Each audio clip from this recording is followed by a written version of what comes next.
Sugar cane 50 साल पहले इससे कम होती थी, अब वो बढ़ गई है। लेकिन मैं चौथा बताता हूँ, वापडा ने जो हाइड किया है वो ये है कि नई कमांड एरिया उसमें से ग्रेटर थल कैनाल में से इस तरह के जो भी फ्लड कैनाल्स डिक्लेयर्ड थे, जिसमें ये ग्रेटर थल कैनाल है, उसमें से पहली मंजूरी पेरिनल कैनाल्स जो 12 महीने बहे मियाँ असफल जरदार ने 2008 में दी है, जिससे ये कहानी शुरू हुई।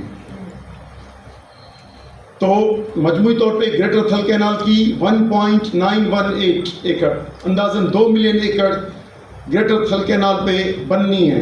3,55,000 बन चुकी है, बाकी 16,45,000 बननी है। और उसमें फेज़ 2 जिसका इन्होंने जिक्र किया, नसीब बोल के गए, चौबारा, ये 6,50,000 6.5 लाख एकड़ फेज़ 2 इस पे बनना है। ये है इसका ग्रेटर थल कैनाल का।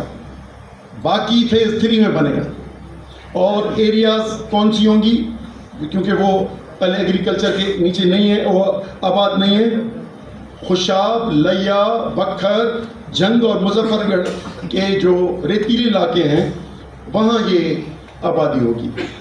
दूसरा इशू है जो बोल के गए, जो तफसीली बता के गए, वो था चोलिस्तान कैनाल। उस पर मैं सिर्फ कुछ चीज़ें ऐड करूँगा।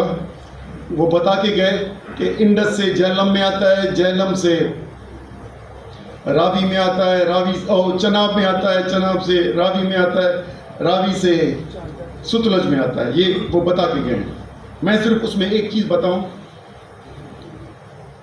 कि इस प्रोजेक्ट में जो वो एक चीज़ मिस करके गए, चनाब पे तीन डैम बना रहे हैं। चनाब के साथ 3 डैम बना रहे हैं, जिनका नाम है शाहजीवड़ा, मिड रांझा और चिन्योट डैम, जिनकी मिला के करेंगे तो 3.5 मिलियन एकड़ फीट की रिजर्वायर्स बनेंगी। और उसमें से बाकी तो वो बोल के गए कि फोर्ट अब्बास तक कैसे जाएंगे, मरोट तक कैसे जाएंगे, पूरा कैसे एरिया डेवलप होगा। लेकिन एक और वो है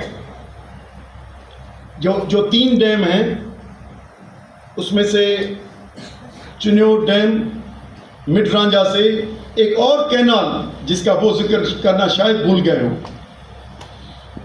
वो है चिन्योट हासिलपुर कैनाल 15,000 क्यूसेक का, जो एक दरिया से दूसरे दरिया को बहाएगा। ये नहीं कि उसमें से इरिगेशन सिस्टम बनेगा या ये बनेगा। और जो बैराज हैं वो उसकी रिहेबिलिटेशन की बात बता के गए कि सारे बढ़ेंगे कैनाल्स। लेकिन ये जो